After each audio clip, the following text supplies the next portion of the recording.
Indian Cola war. एक ऐसी war जिसमें कंपटीशन है, पॉलिटिक्स है, कॉन्फ्लिक्ट है और साजिश भी।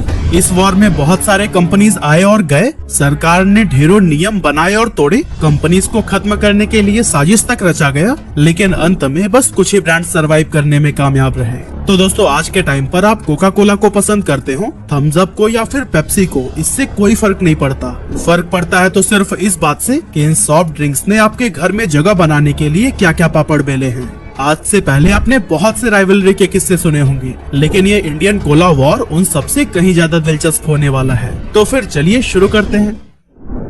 अब दोस्तों, बहुत सारे लोगों को लगता है कि इंडिया में सॉफ्ट ड्रिंक की शुरुआत तब हुई थी जब कोका कोला और पेप्सी आए थे, लेकिन असलियत यह है कि इंडिया में इस तरह के ड्रिंक्स की शुरुआत कोका कोला के इन्वेंशन से पहले ही हो गई थी। क्योंकि जहां कोका कोला ने अपनी फर्स्ट ड्रिंक 1886 में सर्व की थी, वहीं इंडिया के अंदर 1837 में ही मुंबई के अंदर एक केमिस्ट हेनरी रॉजर्स ने रॉजर्स नाम के एक क्लब सोडा को बनाकर बेचना शुरू कर दिया था।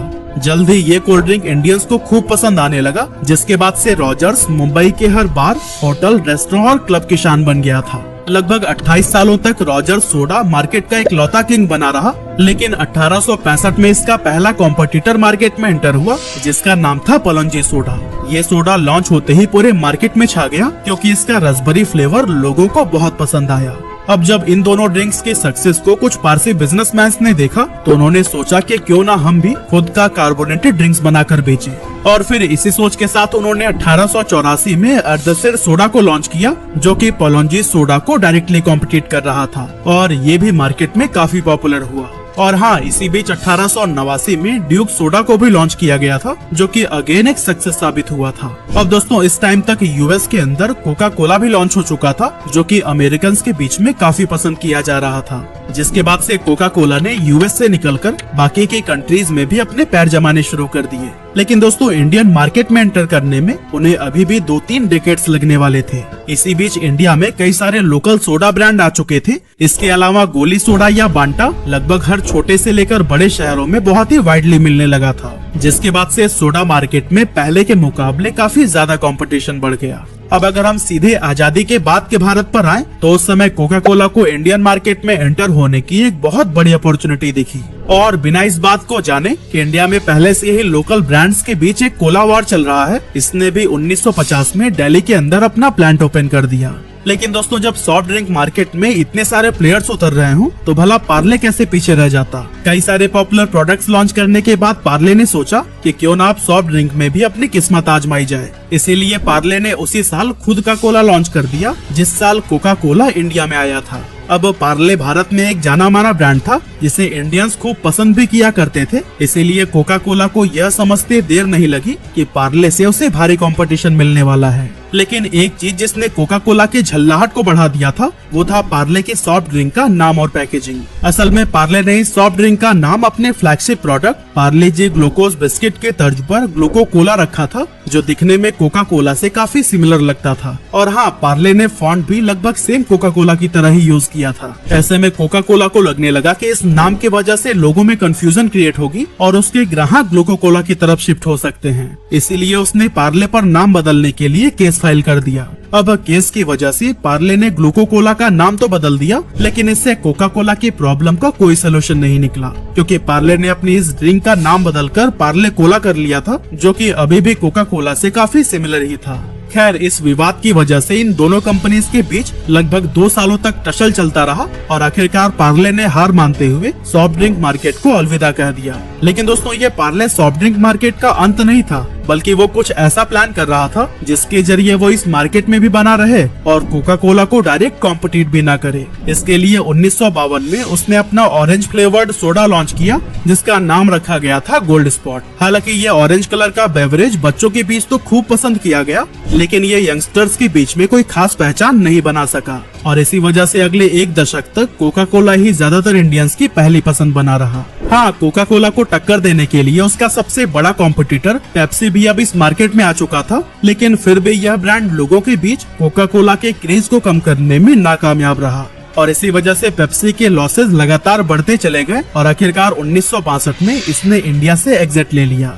इधर पार्ले भी समझ चुका था कि कोका कोला की मार्केट को डिसरप्ट करना बहुत ज्यादा मुश्किल है, इसीलिए पार्ले कोला के बाद से पार्ले कंपनी ने फिर कभी भी अपना कोई कोला फ्लेवर ड्रिंक लॉन्च नहीं किया, बल्कि पार्ले गोल्ड स्पॉट की पॉपुलैरिटी के बाद 1971 में लिम्का को बाजार में उतारा गया, जो कि एक लेमन फ्लेवर्ड सॉफ्ट ड्रिंक था। अब क्योंकि भारत के हर गली नुक्कड़ पर गर्मियों में नींबू पानी पीने वालों की भीड़ लगी ही रहती है, ऐसे में लिम्का ने काफी तेजी से मार्केट पकड़ ली और खास करके इस सॉफ्ट ड्रिंक को महिलाएं काफी पसंद करती थी। वहीं दूसरी तरफ अगर देखें तो कोका कोला अपने एक अलग ही सेगमेंट यानी कोला फ्लेवर में मार्केट का किंग बना रहा। अब दोस्तों यहाँ तक तो कोका कोला खूब प्रॉफिट कमा रहा था और इंडिया में बहुत ही मजबूती से अपने पैर जमा चुका था, लेकिन फ्यूचर में उसके साथ कुछ ऐसा होने वाला था जिसने उसे जड़ से उखाड़ फेंका और इंडिया में उसका सालों का बनाया साम्राज्य पल भर में तबाह हो गया। असल में 1973 के आसपास देश फाइनेंशियल क्राइसिस से गुजर रहा था, इसीलिए उस समय की प्राइम मिनिस्टर इंदिरा गांधी ने फॉरेन एक्सचेंज रेगुलेशन एक्ट यानी कि फेरा को इंडिया में लागू किया ताकि हमारे देश का पैसा ज्यादा मात्रा में बाहर ना जा पाए। फेरा के अकॉर्डिंग जो भी फॉरेन कंपनीज इंडिया में अपना बिजनेस ऑपरेट कर रही हैं, उनके लिए रूल बनाया गया कि वो 40% से ज्यादा स्टेक देश में नहीं रख सकती हैं। अब दोस्तों कोका कोला 100% फॉरेन इक्विटी के साथ अपना बिजनेस रन कर रहा था, इसीलिए उसके सामने 60% छोड़ने का चैलेंज आ खड़ा हुआ। एक्चुअली इंडियन मार्केट में सरवाइव करने के लिए कोका कोला ने लगभग 2 दशक तक अपना पैसा और पूरा एफर्ट डाला था, तब जाकर उसकी ये लेगेसी कायम हो सकी थी। ऐसे में सारे मेहनत पर पानी फेरकर इंडिया से वापस जाना उसके ऑप्शन में ही नहीं था, इसीलिए कंपनी ने सरकार के साथ नेगोशिएशन करना शुरू कर दिया। अभी सरकार को मनाने का खेल चल ही रहा था, तभी 25 जून 1975 को देश में इमरजेंसी लागू हो गई और इस पर होने वाला फैसला कुछ समय के लिए थम सा गया। इस टाइम तक सॉफ्ट ड्रिंक मार्केट में 2 ही बड़े प्लेयर थे, जिसमें पहले नंबर पर आता था कोका कोला एंड सेकंड पर पार्ले। लेकिन सरकार के दबाव के बाद कोका कोला अपना मार्केट शेयर कुछ हद तक कम करने लगा था, जिस वजह से पार्ले को अपना शेयर बढ़ाने का मौका मिल गया। इसी बीच 1976 में पार्ले ने अपना मैंगो फ्लेवर वाला सॉफ्ट ड्रिंक लॉन्च कर दिया, जिसका नाम था माजा। माजा मार्केट में आते ही इतना बड़ा हिट साबित हुआ कि उसकी लेगेसी आज भी कायम है। खैर वापस चलते हैं 1976 में, तो उस समय हमारा देश बहुत तरह की पॉलिटिकल टेंशन से गुजर रहा था। जब इमरजेंसी हटी, इलेक्शन हुए, तो फिर नई सरकार सत्ता में आई और फिर मोरारजी देसाई देश के नए प्राइम मिनिस्टर बनाए गए। साथ ही जॉर्ज मैथ्यू फर्नांडिस ने यूनियन मिनिस्टर फॉर इंडस्ट्रीज का पद संभाला, जिसके बाद से कोका कोला की प्रॉब्लम घटने की जगह और भी ज्यादा बढ़ गई, क्योंकि नई सरकार लोकल ब्रांड्स को प्रमोट करना चाहती थी। इसीलिए उन्होंने कोका कोला से कहा कि अगर वो इंडिया में रहना चाहते हैं तो अपना स्टेक कम करके 40% कर दें और बाकी के 60% किसी लोकल पार्टनर को दे दें। इतना ही नहीं, कोका कोला से उनके सॉफ्ट ड्रिंक बनाने का सीक्रेट फार्मूला भी सरकार द्वारा मांगा गया। अब दोस्तों अगर बात सिर्फ 40% स्टेक की होती तो शायद कोका कोला मान भी जाता, लेकिन अपने सीक्रेट फार्मूला को शेयर करने से अच्छा उसने इंडिया को अलविदा कहना समझा। इधर सरकार भी जानती थी कि चाहे कुछ भी हो जाए, पर कोका कोला कभी भी अपना सीक्रेट फार्मूला नहीं देगा और इस तरह से वो देश छोड़ने पर मजबूर हो जाएगा। एंड में यही हुआ और 1977 में कोका कोला भारत से अपने ऑपरेशंस को बंद करके चला गया। लेकिन इसके जाने के बाद सरकार को वाकई कुछ प्रॉफिट हुआ भी या नहीं, ये तो वही जाने। लेकिन कोका कोला के टेस्ट को पसंद करने वाले लोगों को जरूर प्रॉब्लम होनी शुरू हो गई। इसका असर ये हुआ कि कोका कोला बांग्लादेश से स्मगल होकर इंडिया आने लगा और यहाँ उसे लोगों ने 3 गुना कीमत पर बेचना शुरू कर दिया। अब जब सरकार ने इन प्रॉब्लम्स को देखा तो उसे ख्याल आया कि क्यों ना कोका कोला के प्रति पब्लिक के इस डिमांड को हम खुद ही पूरा करें। इसीलिए उन्होंने कोका कोला के तर्ज पर अपना खुद का कोला ब्रांड लॉन्च किया, जिसका नाम था 77 और इसे उस समय सरकारी कोला या 77 के नाम से भी जाना जाता था। 77 को मैसूर के central food technological research institute यानी CFTRI ने डेवलप किया था, जो वैसे तो कोका कोला के अल्टरनेटिव के रूप में बनाया गया था, लेकिन इसका टेस्ट कोका कोला के आसपास भी नहीं था। इसी वजह से इस सॉफ्ट ड्रिंक को कोई खास पॉपुलैरिटी नहीं मिल सकी, यानी कि सरकार कोका कोला का अल्टरनेटिव पेश करने में फेल हो चुकी थी और लोगों के बीच इसकी डिमांड वैसे ही बनी रही।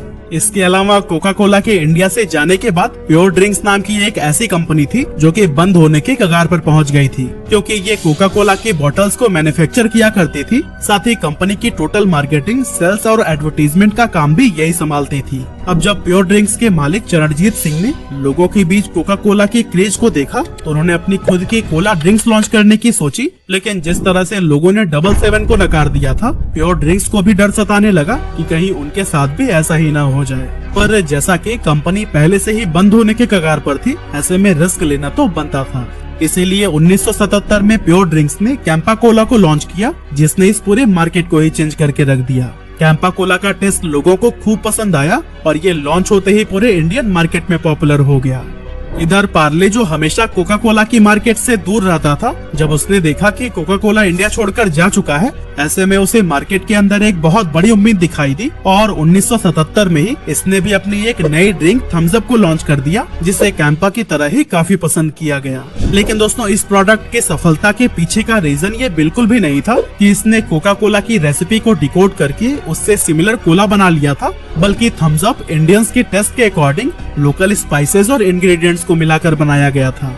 अब थम्स अप मार्केट में कैसा परफॉर्म करेगा, इसका अंदाजा कंपनी को भी नहीं था। लेकिन कमाल की बात तो ये है कि इसके कोला फ्लेवर्ड इंडियन टेस्ट ने लोगों को काफी सेटिस्फाइड किया और इस तरह से पार्ले का ये प्रोडक्ट इंस्टेंट हिट साबित हो गया। अब मार्केट में दो प्लेयर्स थे जो कि एक दूसरे को टक्कर दे रहे थे। पहला था थम्स अप और दूसरा कैंपा कोला। ऐसे में कैंपा कोला इस मार्केट का लीडर बनने के लिए सॉफ्ट ड्रिंक का दाम रिड्यूस करके प्राइस वॉर में शामिल हो गया। लेकिन थम्स अप ने एक नई स्ट्रेटेजी अपनाई, जहां उसने प्राइस कम करने की जगह बॉटल के साइज को बढ़ा दिया। यानी कि जो थम्स अप पहले 200 ml में मिला करती थी, वो सेम प्राइस पर 250 ml मिलने लगी और इसे महा कोला के नाम से एडवर्टाइज किया गया। इस छोटे से स्ट्रेटेजी का असर ये हुआ कि कुछ ही सालों में थम्स अप मार्केट का लीडर बन गया और कैंपा कोला अपना मार्केट शेयर लूज करने लगा। 1980s के दौरान कैंपा कोला, डबल सेवन और ड्यूक्स जैसे ब्रांड्स को पीछे छोड़ते हुए थम्स अप अपनी मोनोपोली क्रिएट कर चुका था। हालांकि इस दौरान कई और भी प्लेयर्स मार्केट में एंटर हुए, जैसे कि डिक्सी कोला, टोरिनो, सोसियो और बोरोंटो वगैरह, लेकिन इनमें से कोई भी थम्स अप के मार्केट शेयर में सेंध नहीं लगा सका।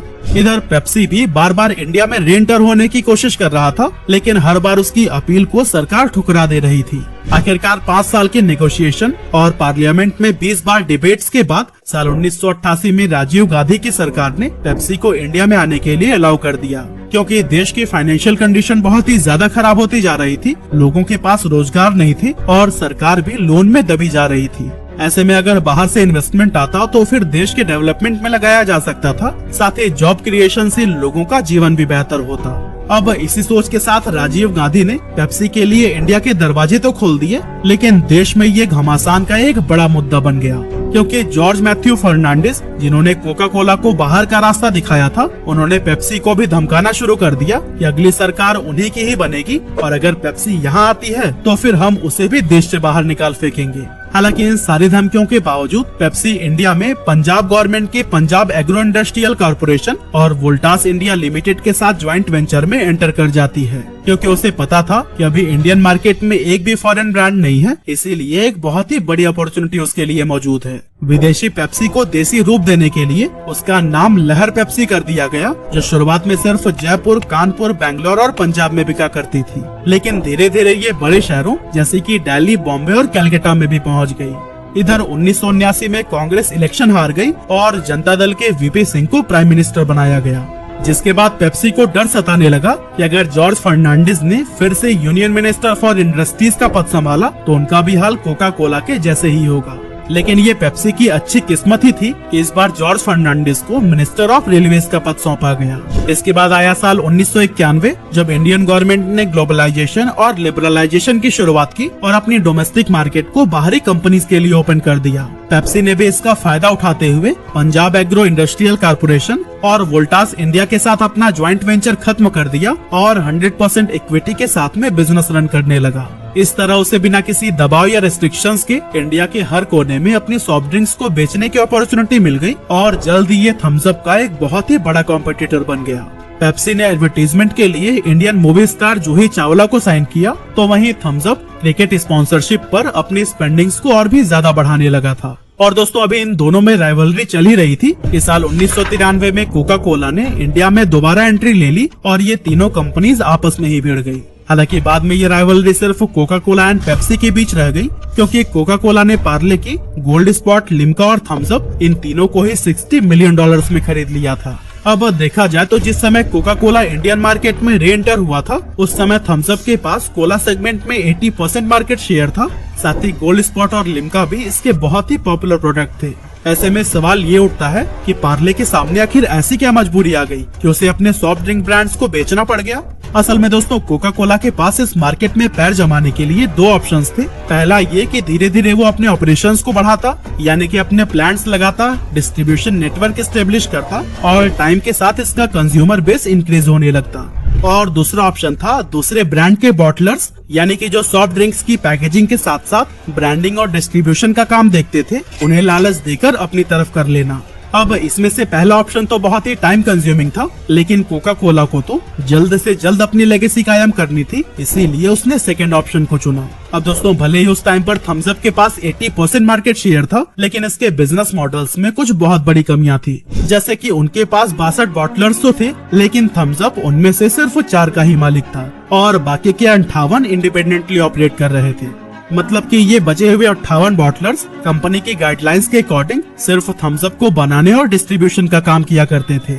ऐसे में थम्स अप के बॉटलर्स को ज्यादा अमाउंट ऑफर करके कोका कोला ने अपनी तरफ कर लिया, जिसके बाद से थम्स अप के पास सिर्फ कुछ ही बॉटलर्स बचे और इसी वजह से थम्स अप ना तो जितनी डिमांड थी उतने सॉफ्ट ड्रिंक प्रोड्यूस कर पा रहा था और न ही डिस्ट्रीब्यूशन कर पाता था। यही रीजन था कि थम्स अप अपना मार्केट शेयर खोने लगा। इसके बाद से रमेश चौहान जो थम्स अप को लीड कर रहे थे, उन्हें यह समझते हुए देर नहीं लगी कि कोका कोला जैसे बड़े जायंट से लड़कर वो कंपनी का नुकसान ही करने वाले हैं, क्योंकि एक बार मिली हार के बाद से पार्ले को ये समझ आ गया था कि इस तरह के कॉन्फ्लिक्ट में फंसकर वो कभी भी सफल नहीं हो सकते। इसीलिए रमेश चौहान ने बहुत ही दुख के साथ अपना ब्रांड कोका कोला को बेच दिया। अब दोस्तों थम्स अप को एक्वायर करना कोका कोला के लिए डबल बोनांजा साबित हुआ, क्योंकि उसके बॉटलर्स की मदद से ये बहुत ही कम समय में इंडिया के लगभग हर गली मोहल्ले तक पहुंच गया।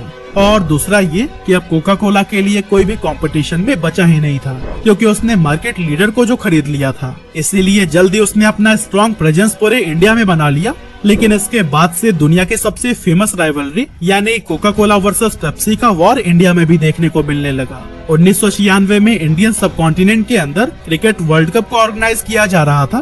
कोका कोला ने जब इंडिया में क्रिकेट को लेकर इतना क्रेज देखा तो उसने तय कर लिया कि वर्ल्ड कप का मेन स्पॉन्सर तो वही बनेगा। इधर पेप्सी भी स्पॉन्सरशिप लेने की कोशिश में लगा था, लेकिन एट द एंड यह स्पॉन्सरशिप कोका कोला के ही खाते में गया।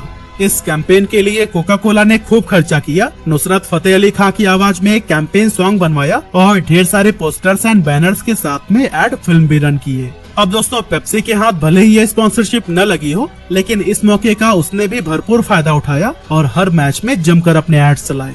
कमाल की बात तो ये है कि पेप्सी ने अपने कैंपेन की टैगलाइन रखी थी नथिंग ऑफिशियल अबाउट इट, जो कि ऑफिशियल स्पॉन्सर कोका कोला पर एक तंज कसा गया था। इन दोनों ब्रांड्स के बीच इस तरह की लड़ाई लगातार चलती रही, क्योंकि एक तरफ पेप्सी सचिन और शाहरुख की पॉपुलैरिटी का फायदा उठाते हुए उनके साथ ऐड कर रही थी, तो वहीं कोका कोला ने आमिर खान को अपना चेहरा बनाया था। और दोस्तों साल 2000 के बाद से कोई भी नया ब्रांड अब कोला सेगमेंट में उतरने की हिम्मत ही नहीं रखता था, क्योंकि उसे पता था कि पेप्सी या कोका कोला की मार को वो झेल ही नहीं पाएगा। इसीलिए इन दोनों ने एक लंबे अरसे से मार्केट का बड़ा हिस्सा अपने हाथों में ले रखा है। हालांकि करीब 2 डेकेड्स के बाद साल 2016 में बिस्लरी ने फिजी ड्रिंक मार्केट में एंटर करने की सोची और अपने सब ब्रांड बिस्लरी पॉप के थ्रू इसने लिमोनाटा स्पाइसी, पीना कोलाडा और फोंजो नाम की 4 सॉफ्ट ड्रिंक वेरिएंट को लॉन्च किया, लेकिन ये प्रोडक्ट कस्टमर को अट्रैक्ट नहीं कर सकी, इसीलिए जल्द ही इसे बंद कर दिया गया। इसके बाद से साल 2020 में बिस्लरी ने एक बार फिर से लिमोनाटा और स्पाइसी को लॉन्च किया, जहां स्पाइसी को मसाला कोला की तरह एडवर्टाइज किया गया था। हालांकि आप में से शायद ही कुछ ऐसे लोग होंगे जिन्हें कि इस ड्रिंक के बारे में पता हो। ऐसे में आप समझ ही सकते हैं कि इससे कोला सेगमेंट में क्या ही असर पड़ा होगा। इस तरह से आज भी इंडियन मार्केट में पेप्सी और कोका कोला के बीच कोला वॉर जारी है, जिसमें मुकेश अंबानी की सपोर्ट से अब कैंपा कोला भी कूद चुका है, जो कि लंबे समय से गुमनाम था। अब आने वाले समय में यह देखना काफी मजेदार होगा कि फिलहाल की तरह पेप्सी और कोका कोला इस कोला वॉर के विजेता बने रहते हैं या फिर कोई और ब्रांड आकर इनकी बादशाहत को गिराता है। वैसे आपका ओपिनियन क्या है, हमें कमेंट जरूर करिए।